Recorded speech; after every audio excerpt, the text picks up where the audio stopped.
తెలుగు కనుబరుపు కళలలో వీరగాథలు ముఖ్యమైనవి. మన దేశంలో తెలుగులో ఉన్నన్ని వీరగాథలు మరొక నుడిలో లేవు.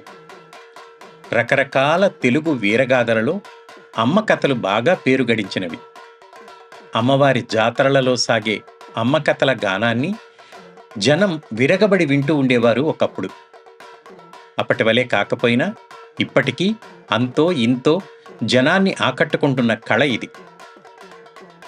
అంకమ్మ, ఎల్లమ్మ, గంగమ్మ, చౌడమ్మ, పోలేరమ్మ, ఈదమ్మ, సత్యమ్మ వంటి పల్లె వేలుపుల కథలను పంబలవారు, బైనివారు, ఆసాదివారు, కొమ్మువారు వంటి కులాల వారు గానం చేస్తుంటారు.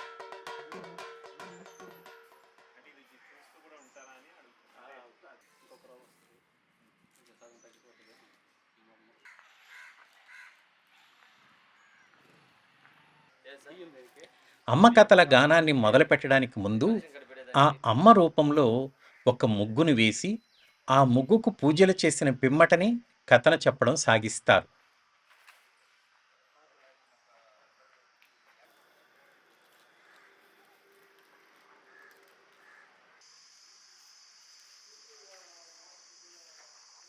మాదిగవారిలో ఒక చీలిక అయిన కొమ్మువారు తెలుగు యాదవుల పల్లెలలో గంగమ్మ కథను చెప్పేటప్పుడు గంగమ్మ ముగ్గును వేసి పూజ చేస్తారు.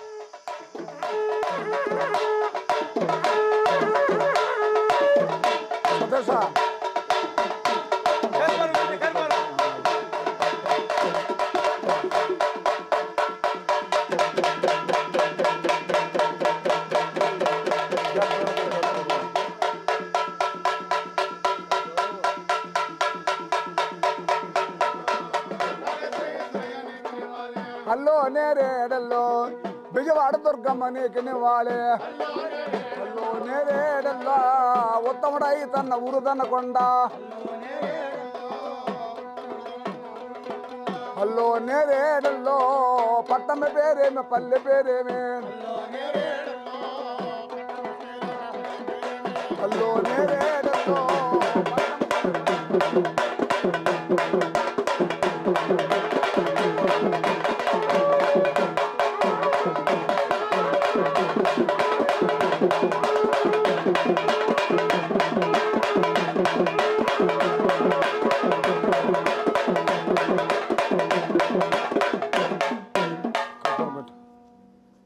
పూజితంత ముగిసినాక గంగగుడారి ముందు నిలబడి కథన గానం చేస్తారు.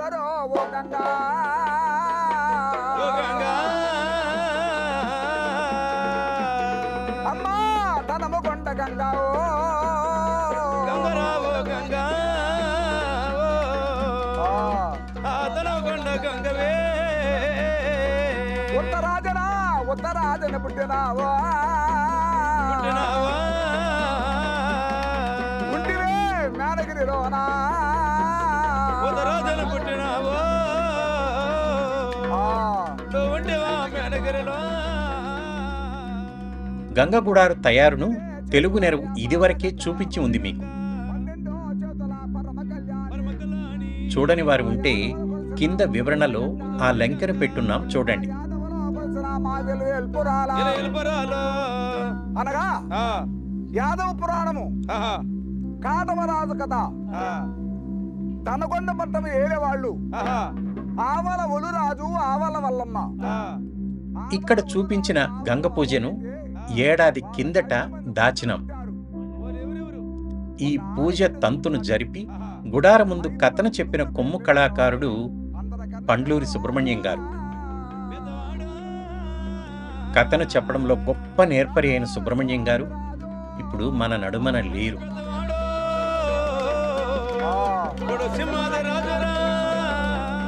ఇరవై 29 రాత్రులు సాగే గంగ చరిత్ర కథను మొత్తం గానం చేయగలిగిన చివరి కళాకారులు ఒక్కొక్కరుగా మనల్ని వదిలి వెళ్ళిపోతున్నారు.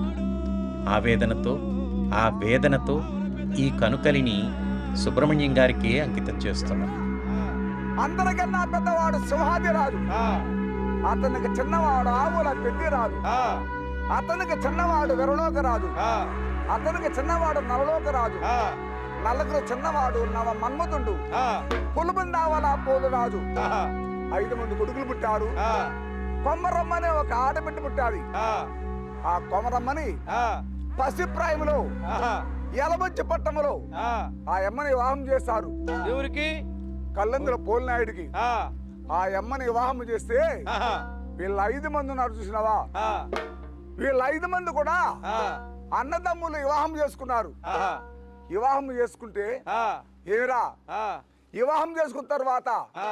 ఇటు కొన్నే రోజుల్లో జరిగిన వెనుక జరుగునే వెనక, అటు కొన్నే రోజుల్లో జరిగిన వెనుక జరుగునే వెనక. పెళ్లి చేసుకుంటే ఆడవారికి మగవారికి గాని ఆ, ఏం కావాలయ్యా? సంకలేకి పెట్టుగా వద్దా?